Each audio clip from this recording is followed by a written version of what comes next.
Saya orang yang terluka, tapi tak apalah, it's okay. Saya percaya rezeki, orang tutup pintu rezeki kita, 10 Allah buka. Saya selalu percaya macam tu. So even ada beberapa projek, ada yang nak keluar nanti, saya tahu. Tapi ini the game is changing lah. Sebab masa batch saya dulu, benda ni tak ada tau. We are helping each other.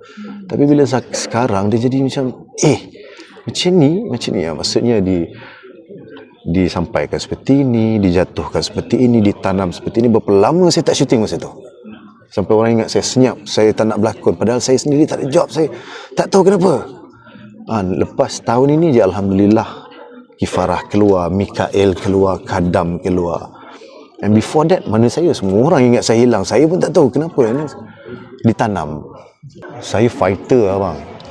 Memang saya ada rasa give up tu ada, tapi saya rasa dah masuk dua-dua kaki kat dalam ni kan, takkan nak tinggalkan macam tu kan, kenalah fight. Tapi untuk comeback balik ambil sedikit masa lah. Saya sedar, maksudnya saya perasan memang pada satu waktu tu remisak tu di sini, bila lama ditanam hilang, saya jadi hilang. Benda ni memang nampak lah.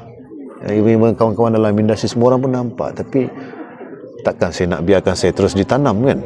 Saya kena comeback lah, insyaAllah. Doakanlah guys.